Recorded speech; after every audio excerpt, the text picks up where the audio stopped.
What's up guys, 유석입니다. 여러분들 안녕하세요. 오늘은 이 CBR What's up guys, 유석입니다. 안녕하세요. 여러분들 오늘은 CBR 600RR이 새로 출시됐다는 소식이 있어서 여러분들이 이 바이크에 대해서 한번 좀 들여다보고 직접 이렇게 보고 얘기는 못하겠지만 어떤 바이크인지 어떻게 좀 새롭게 바뀌었는지 이것들을 스펙적인 부분, 디자인 부분 이런 것들을 같이 한번 보려고 이렇게 시작을 했습니다.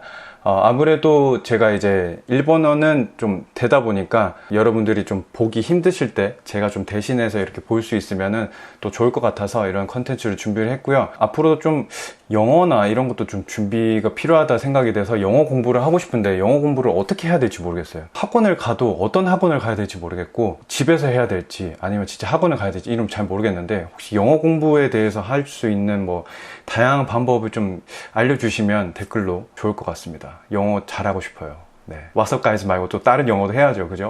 자, 아무튼 이제 한번 혼다에서 새롭게 나온 CBR 600RR을 볼게요. 600RR 같은 경우에는 예전 모델이 굉장히 오래 유지되다가 이제 새롭게 출시가 됐는데 사실 여러분들이 가장 궁금해 하시는 그 한국 출시는 좀 힘들 걸로 보입니다. 왜냐하면은 배기가스 규제가 지금 유로4 대응으로 나와 있기 때문에 유로5가 시작이 된 우리나라에서는 아마 이게 통관이 불가능할 것으로 보이고 여기서 이제 새롭게 유로5 대응하는 머플러나 이런 게 모델이 나오지 않는다면은 우리나라의 정식 수입은 아마 좀 불투명하지 않을까 이런 생각이 들고 그걸 떠나서 오늘은 한번 어떤 바이크인지 보자고요. 디자인 부분부터 먼저 보고 넘어갈게요. 지금 보시는 것과 같이 좀 새끈하게 많이 바뀌었죠. 이 앞쪽에 페어링 디자인을 보면은 예전 혼다에서의 그 철학을 유지하는 혹은 예전 디자인을 고수를 하던 그런 면모는 좀 다르게 새롭게 이렇게 날카로운 모습으로 요즘 현대적인 디자인을 많이 적용을 시킨 것을 볼 수가 있습니다. 이쪽 사이드 쪽에 윙도 추가를 하고요. 이런 것을 보면은 새롭게 출시되는 유럽 디자인이나 아니면은 타사 브랜드의 디자인을 좀 의식을 했다라고 좀 볼 수 있을 것 같고요. 앞쪽에는 굉장히 많이 바뀌었어요. 지금 앞쪽 헤드라이트는 이렇게 날카롭게 바뀌고 또 사이드 쪽에 램프가 이렇게 귀엽게 깜찍하게 들어가 있습니다. 요건 좀 되게 특이하네요. 이거는 아무래도 이쪽 부분에 이 윙에 의식을 한 것도 있고 또 나중에 보시면 아시겠지만 공기역학적으로 좀 많이 의식을 했다 보니까 되도록이면 이 디자인, 이 공기역학적인 디자인에 해를 끼치지 않는 선에서 추가를 한 걸로 저는 보여집니다. 그렇지만 이 뒤쪽의 디자인을 보면은 이 시트라든지 텐덤 시트, 텐덤 스텝 이런 부분들이 옛날의 그 냄새를 지울 수가 없는 그런 디자인으로 좀 보이죠. 조금 더 보겠습니다. 자, 여기서 일단 디자인을 설명하는 부분은 어떻게 되어 있냐면 모토GP 머신 RC213V의 공기역학적인 기술을 피드백해서 만든 CBR 1000RR RRR 와, 이거 트리플 R, 더블 R의 R 어떻게 읽어야 되는 거예요 이거? 참 장명 센스가 그들답습니다. 그래서 아무튼 트리플 R의 그 개발에 쓰인 노하우를 이 600R에 녹였다. 그래서 공기역학적으로 굉장히 많이 신경을 쓰고 또 탱크 부분을 낮추고 이렇게 하다 보니까 여기서 이제 설명하는 거는 직렬 4기통에서 600cc 클래스 중에서는 가장 적은 공기 저항을 가지고 있다라는 거를 여기서 얘기를 해줘요. 그 이유는 윈드스크린의 각도를 38도로 설정을 하고 그 다음에 또 팔 쪽에 공기 저항을 줄이고 또한 이 차체를 탱크를 낮춰서 조금 더 라이딩 할 때 라이더가 더 들어갈 수 있게 만들었다. 그래서 600cc 클래스에선 가장 적은 공기 저항을 가지고 있다. 이렇게 소개를 하고 있습니다. 이 리어 쪽으로 끝까지 뻗어 있는 페어링이라든지 이런 것들, 그리고 동시에 라디에이터의 냉각 효율은 극대화시켰다, 최대화시켰다, 이런 것들 볼 수가 있고요. 그 다음 이제 사이드 쪽에 추가가 된 윙입니다.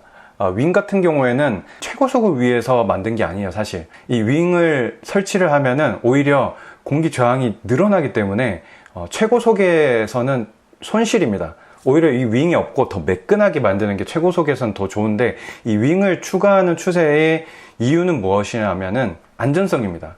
안전성 능력에서는 이 윙을 추가함으로써 조금 더 안정적인 선회를 한다든지 아니면은 브레이킹을 할 때 이 차체의 안정성을 늘려준다든지 이런 것에 이점이 있기 때문에 이 윙을 추가하는 것이지 사실 최고속을 위한 파츠는 아니라는 거를 알면은 좀 좋을 것 같습니다. 자, 그래서 이 윙을 추가를 해서 선회 시에 조금 더 안정적인 코너를 가져가고 이 움직이는 불안정한 이 모멘트, 이 움직임을 줄였다 하는 것을 여기 설명을 하고 있습니다.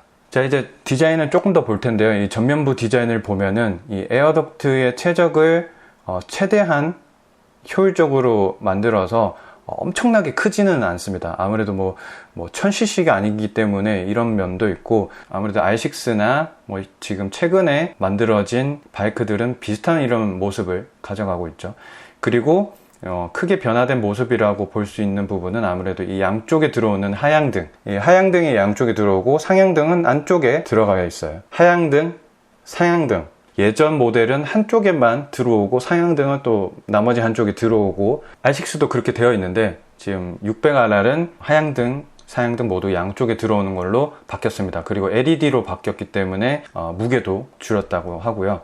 여기 앞쪽 부분은 보면은 이 스크린이 생각보다 굉장히 작아요. 요거 같은 경우에는 이제 공기역학적인 부분을 같이 챙기려다 보니까 크게 만들지 않은 걸로 저는 보여지고요. 직접 타보면 알겠지만 이게 잘 안 보여지게 만들지 않았겠죠. 사실 코너를 하면서 요거를 들여다보지는 않으니까 이렇게 딱 직선시에만 앞쪽만 확인만 잘 되니까 서킷에 굉장히 좀 치중되어 있는 디자인이라고 저는 생각을 합니다. 여기 사이드 윙 쪽을 보면은 바디와 같은 색으로 도색이 되어 있어서 아무래도 좀 바디와 같은 일체감을 좀 느낄 수 있는 부분이고요. 그 다음에 이제 뒤쪽을 보면은 우리가 잘 알고 있는 600RR의 그 상징인 똥꼬 머플러가 유지가 되어 있습니다. 이거는 어떻게 보면은 이제 브랜드의 철학이나 아니면은 고집, 아집, 신념, 신조 이런 여러 가지 쪽으로 볼 수 있을 것 같은데 쉽지는 않습니다. 이렇게 계속해서 이 똥꼬 머플러를 유지를 한다는 게 배기가스 규제의 영향도 있고 하다 보니까 계속 유지를 했다는 거는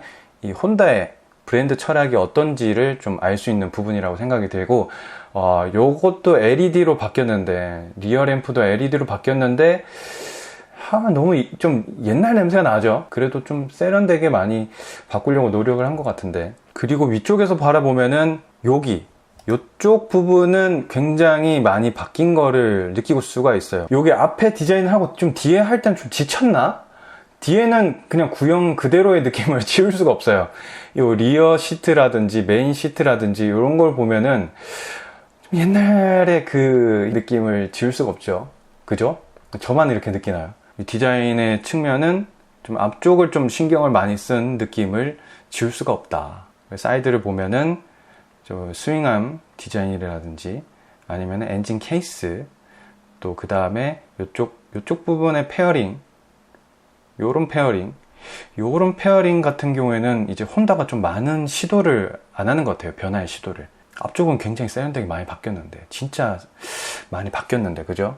디자인은 어디까지나 이제 개취의 영역이라 좋다, 나쁘다 이렇게 얘기를 할 수 없는 부분이라고 저도 생각을 하거든요. 이 부분은 여러분들이 보시면서 판단을 하시면 될 것 같습니다. 자, 이제 주행 성능이나 엔진 쪽을 한번 보겠습니다.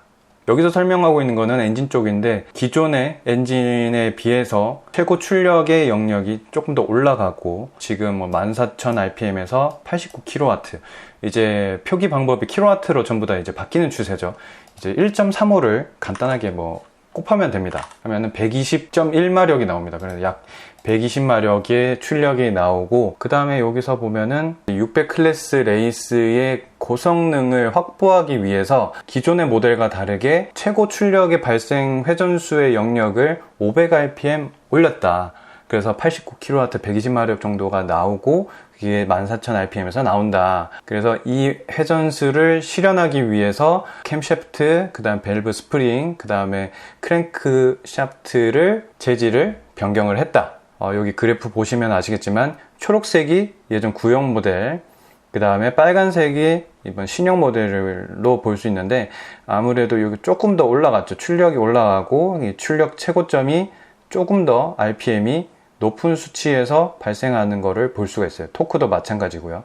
어쩌면 뭐 단점이라고 볼 수 있으면은 이 저RPM 영역에서는 출력이 오히려 좀 더 줄였죠. 그래서 이 고RPM 영역의 이 부분을 잘 사용하지 못하면은 예전 모델의 이 출력보다 더 못한 출력을 사용하기 때문에 좀 더 출력 손실의 느낌을 느낄 수도 있을 것 같습니다. 근데 굉장히 미미한 부분이기 때문에 약간 개량했다라는 정도의 수치지, 사실 이 정도의 수치는 크게 막 드라마틱하게 바뀌는 수치라고 볼 수는 없을 것 같아요. 그래서 이 정도로 뭐 바뀌었다 이렇게 보시면 될 것 같고요. 그리고 흡기 밸브 쪽에 이 인렛 포트 이쪽 부분을 가공을 해서 기존 용적보다 2.2%를 증가시켰다. 그리고 좀 더 부드럽게 움직일 수 있게 했다. 이런 부분이고, 요거 같은 경우에는 이제 조금 더 신경 쓰고 개선했다 라는 정도로 볼 수 있을 것 같습니다. 그리고 밸브 타이밍이 이제 변경이 되었는데, 여기 배기, 그 흡기인데, 요 기존의 배기는 요렇게 열리고, 그 다음에 그 흡기는 요렇게 열렸어요. 초록색. 근데 이 빨간색을 보시면 아시겠지만 이 크랭크 각도예요. 조금 더 빨리 열립니다, 배기가. 그리고 흡기는 똑같이 열리는데 조금 더 늦게 닫혀요. 그 말은 조금 더 빨리 배출을 하고 조금 더 많이 빨아들인다는 거예요. 그만큼 흡입하는 시간과 배출하는 시간을 더 늘려서 흡기와 배기의 효율을 더 늘렸다는 거죠. 요거 같은 경우는 무조건 이 시간이 길다고 또 유리한 건 아니기 때문에 연구를 하면서 개발 끝에 설정한 수치라고 볼 수 있어. 갑자기 왜 반말? 자, 이거는 이제 스로틀 바디 쪽이 최적의 부분을 얘기를 하고 있는데요. 어떤 걸 얘기하냐면은 스로틀 바디를 통과한 직후에 흡기 밸브까지 이어지는 이 통로를 단면을 보여주고 있는 부분입니다. 처음에는 이 완전한 구형을 유지를 하다가 점점 이게 나눠져서 두 가지 갈래로 나눠지면서 두 개의 밸브를 통해서 흡입을 이루어진다는 거죠. 어떻게 설명하고 있냐면 이 완전한 구형에서 두 가지 나눠질 때까지 변화가 부드럽게 나눠지게 만들었다. 그래서 최대한 부드럽게 나눠지면서 여기에서 생기는 저항을 최대한 줄였다 라는 걸 설명하고 있는 거죠. 여기서 만약에 형태가 극단적으로 만약에 바뀌거나 아니면은 이 두 갈래가 갑자기 나눠지기 위해서 여기에 턱이 생기거나 하면은 이 흡입하는 데 있어서 저항이 생기고 와류가 생기고 하다 보면은 부합이 심해져요. 빨아들이려고 하는데 잘 안 빨아들여진단 말이에요.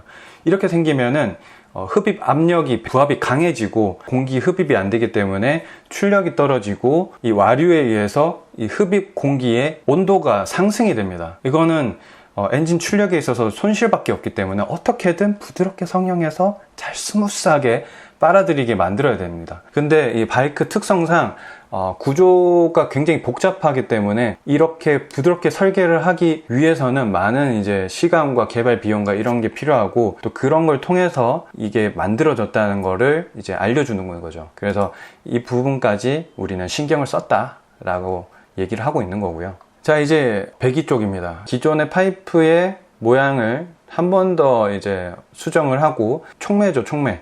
촉매의 위치를 리어 서스 쪽에 위치를 시키면서 최대한 이제 무게 중심도 낮추고 그 다음에 공간적인 문제도 없게 설계를 했다. 두께의 부분도 다시 이제 수정을 하면서 얇게 만들고 무게도 낮추고 그러면서 이제 똥꼬 머플러는 유지를 시켰죠. 이런 부분은 좀 대단하다고 생각을 해요. 이 촉매 같은 경우에는 가장 이 머플러 쪽에 있어서 배기 쪽에 있어서 가장 비싸고 무겁고 크고 그런 부품에 속해요. 그래서 이 부품을 어떻게든 작고 컴팩트하게 만들면 좋은데 이제 배기가스 규제가 점점 심해지니까 이걸 작게 만들 수도 없고 기존의 촉매를 그대로 쓰면은 또 만족을 시킬 수 없다 보니까 또 다른 촉매를 만들어야 되고 하다 보니까 이 똥공 머플러를 어떻게 보면은 포기를 하기 쉬웠을 거예요. 예를 들면은 이거를 리어 머플러를 계속 유지하기 위해선 촉매가 이렇게 커져야 되는데 이게 위치가 굉장히 힘들다. 이 애물단지예요. 이게 설계적인 부분에서 이거를 여기 놔두면 여기에 간섭이 되고 이게 너무 뜨거우니까 또 이 하네스가 갑자기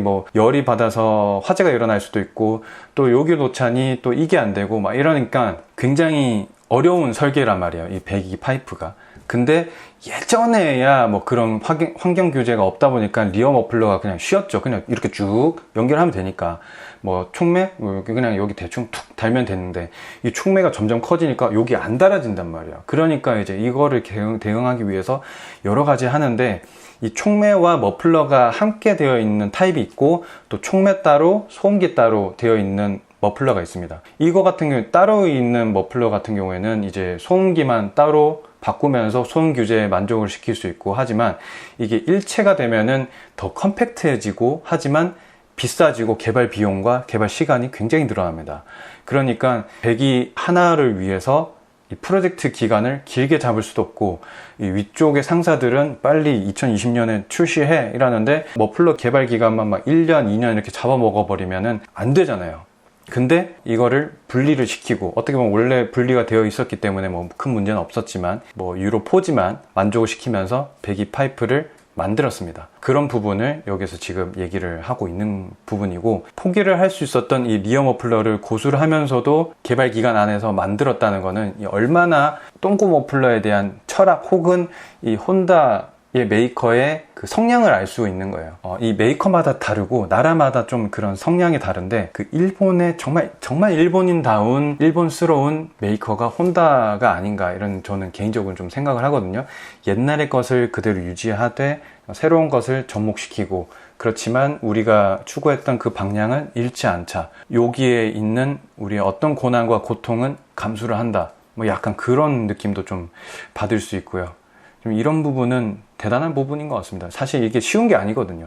자, 그 다음에 이제 뭐 어시스트, 슬리퍼 클러치 부분인데 여기서 뭐 간단하게 보실 부분은 어시스트 캠 부분, 이쪽 작동 부분이죠. 알루미늄 주조로 만들어서 경량화를 만들었고 클러치의 힘이나 이런 것을 많이 낮췄기 때문에 우리가 조작하는 데 있어서 32% 정도의 다운된 힘으로도 조작을 할 수 있다는 것을 여기서 표현을 하고 있습니다. 아무래도 이제 슬리퍼나 어시스트 클러치의 동작 원리를 간단하게 좀 설명을 드리면은 그런 거예요. 이제 힘이 가해졌어요.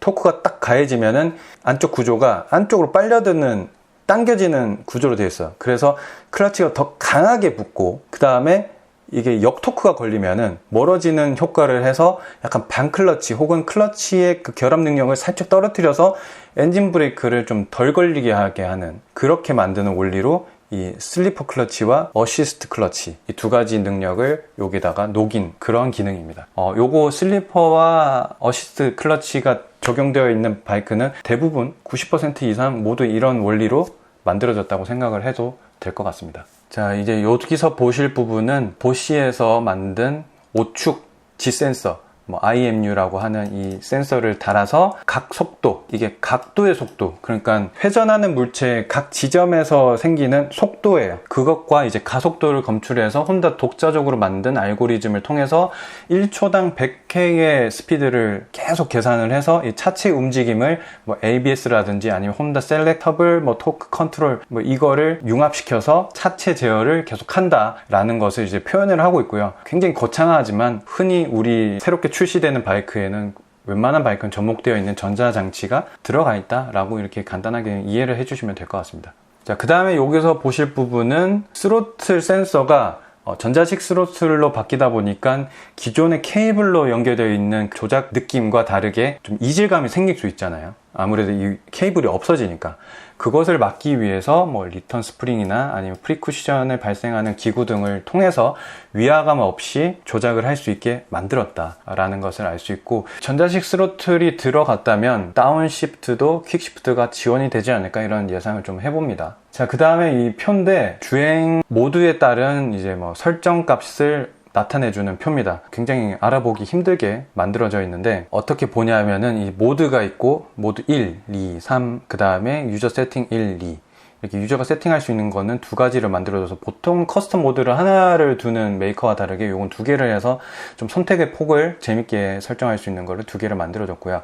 이제 모드 1을 보면은 P 같은 경우는 파워, T는 트랙션 컨트롤이라고 생각하시면 됩니다. 그 다음에 W는 윌리 컨트롤, 그 다음에 EB는 엔진 브레이크 컨트롤 이렇게 보시면 될 것 같고요. 파워 모드는 5단계로 설정할 수 있고 트랙션은 9단계 혹은 끌 수 있고 윌리는 3단계 혹은 끌 수 있고 엔진 브레이크는 3단계로 설정을 할 수가 있습니다. 각 설정이 되어 있는 요것과 다르게 유저는 자기 마음대로 설정을 할 수 있게 되어 있고요. 자, 이제 파워 셀렉터 모드인데 여기 셀렉터 모드로 통해서 이 파워 모드를 레벨을 수치를 바꿀 수가 있습니다. 자, 그래서 이거를 보시면은 어떤 걸 알 수 있냐면은 간단하게 이제 스로틀을 감는 양에 따라서 이 출력을 얼마나 사용하는지 5단계에 보시면은 가장 스로틀이 둔감하죠. 그래서 아무리 당겨도 출력이 이 정도밖에 사용이 안 돼요. 근데 레벨 1 같은 경우에는 출력이 끝까지 사용되고, 이 그래프의 기울기를 보시면 아시겠지만 정말 빠르게 높은 출력으로 다가갈 수가 있는 거죠. 빨리 최고 출력을 원하거나 이 스로틀의 민감도를 늘리고 싶다면 이 레벨 1로 설정을 하면 되고, 이게 점차적으로 낮춰진 것과 비해서 레벨 2는 좀 재밌는 부분이 레벨 1에 비해서 조금 더 둔감한 스타일로 운전을 할 수 있지만 대신 출력은 끝까지 다 사용을 한다 라고 이렇게 이해를 해주시면 될 것 같습니다. 자, 이쪽의 부분은 뭐 굉장히 많이 써 있는데 그냥 그런 거예요. 이제 우리가 기존에 알고 있는 슬립유를 제어를 해서 차체가 미끄러지면은 출력 토크를 줄여서 스로틀을 죽여서 이제 다시 찾아오게끔 만든다. 그리고 윌리 컨트롤은 차가 서면은 출력을 죽여서 다시 내려오게 만든다. 그 다음에 엔진 브레이크는 많이 걸리지 않게 출력을 조정을 해서 엔진 브레이크를 걸리지 않게끔 느끼게 해준다 라는 거고요. 그것을 설명한 요 그래프가 있습니다. 이 그래프를 제가 이해를 하기 위해서 굉장히 막 많이 봤는데, 뭐 그래프는 이해를 하면 보기 쉬운데 이해를 하기까지 굉장히 많은 시간이 걸렸어요. 어떤 거냐면 전 한 가지 이해가 안 되는 게, 요거 아시는 분은 좀 설명을 해주세요. 슬립 레이트 컨트롤이에요. 그러니까 슬립하는 레이트 비율을 컨트롤한다. 근데 여기는 또 슬립률 컨트롤, 일본어로 썼냐 영어로 썼냐 그 차이지 결국엔 슬립하는 비율인데, 이 슬립 레이트랑 슬립 룰이랑 어떤 차이가 있는지 좀 의아한데, 뭐 여기서 설명하는 건 그래요. 슬립 레이트는 급격한 슬립 레이트를 상승을 완화시키기 위해서 컨트롤하는 것이다. 타이어가 슬립하려는 것을 부드럽게 만들고 라이더가 예측할 수 있게 차체의 거동을 제어를 한다, 이런 건데, 또 슬립률의 컨트롤은 그거예요. 슬립하는 양의 절대치를 측정을 해서 그 이상 슬립하지 않게 제어를 한다, 뭐 요런 얘기인데, 그래서 이 빨간색은 이 두 가지 다 켰을 때의 그래프고, 이 초록색은 슬립하는 양을 더 이상 하지 않게끔만 컨트롤하는 것의 그래프예요. 이 슬립하는 비율인데, 이게 이거 다 껐을 때는 슬립을 이렇게 해요. 이렇게. 그치만 이게 켜면은 슬립하는 비율을 줄이는 거죠. 이 위로 튀어나온 거를 확 죽여서 토크를 줄여서 이렇게 부드럽게 가게끔 만들어 준다는 거죠. 그에 비해서 TC만 켰을 때는 조금 더 슬립하는 거를 볼 수가 있죠. 자, 밑에 그래프는 엔진 토크의 변화를 보여주는 겁니다. 엔진 토크가 이렇게 변하는 거죠. 그래서 이렇게 슬립을 하는 거고요. 그에 비해서 이 토크를 이렇게 왔다 갔다 막 죽였다 살렸다 하면서 이렇게 슬립을 제어를 하는 거고, 두 가지 다 켜면 이 출력의 토크를 더 부드럽게 만들어서 이렇게 슬립을 안 하게끔 만들어 주고 있습니다. 셰시를 다시 한번 보죠. 여기서 이제 얘기하는 거는 서킷과 일반 공도에서도 둘 다 좋은 포지션이 나오도록 설계를 했다. 제일 상단부의 높이를 10mm 낮춰서 조금 더 낮은 포지션으로 이제 고속으로 들어갈 수 있다.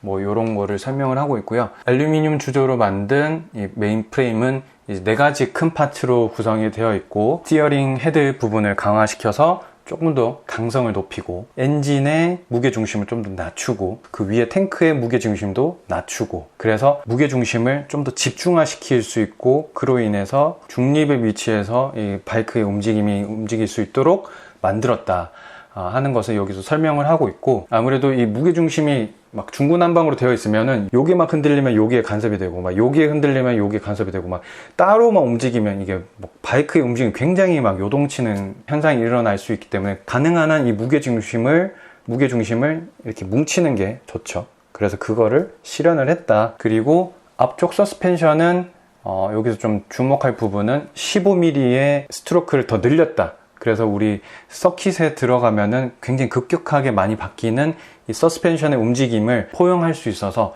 이 서스펜션의 움직임의 양을 늘렸다라는 것을 보여주고 있는 거죠. 그래서 보시면 아시겠지만 이 앞쪽 그 인어 튜브가 많이 이렇게 노출이 되어 있는 게 그만큼 움직이는 양이 많다는 거죠. 자, 그 다음에 스윙암은 다시 설계를 하고 150g을 낮췄기 때문에 현과 하 질량을 낮춰서 서스펜션의 움직임 성능을 더 늘렸다 향상시켰다라는 것을 설명을 하고 있습니다. 자, 그 다음에 이제 댐퍼인데, 전자식 댐퍼를, 스티어링 댐퍼를 적용을 시켜서 저속 시에는 쾌적하게 움직이고 고속 시에는 이렇게 빡빡하게 움직여서 속도에 대응을 하는 댐퍼를 달았다 라는 거를 설명을 하고 있습니다.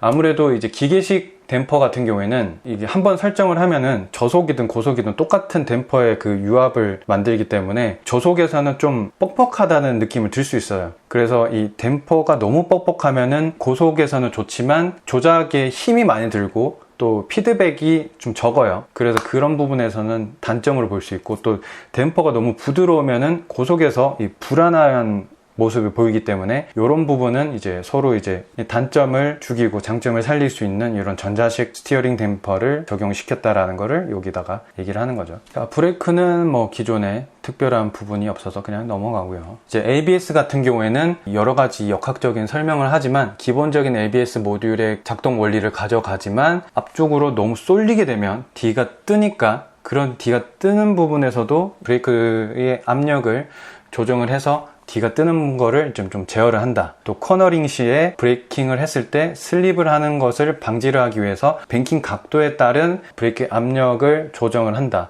그래서 코너링 ABS도 지원을 한다라는 것을 이제 설명을 하고 있습니다. 자, 이제 주요 장치로 넘어가면요, LCD 계기판으로 바뀌어 있는 걸 볼 수 있어요. TFT LCD로 바뀌어 있고, 한 화면에 굉장히 많은 수치를 담고 있어요. 시계, RPM, 그 다음 속도, 그 다음에 퀵시프트 켜고 끄고, 기어 단수, 그다음 모드가 어떤 모드인지, 각 모드의 이제 수치는 어떻게 되어 있는지, 트립 A, 온도, 뭐 날짜, 그 다음에 이게 뭐 에버리지 스피드 이렇게 되어 있는데 한 화면에 너무 많은 걸 담고 있어요. 그래서 복잡한 느낌도 있고 좀 간단 명료하게 볼 수 있는 그런 모드의 변화가 좀 있으면 좋을 것 같은데 그런 건 보이지 않아요. 그래서 이제 내가 보고 싶은 것만 골라서 볼 수 있는, 뭐 예를 들면 BM 스쳐날라 같은 경우에는 모드에 따라서 바뀌잖아요. 그런 게 없다는 게 조금 아쉬운 부분입니다. 자, 그 다음에 왼쪽 조작부를 보시면은 재밌는 부분이 이제 랩 타이머를 측정할 수 있는 버튼이 또 따로 나와져 있어요. 그래서 바이크가 정말 서킷을 위해서 많이 만들어져 있다는 것을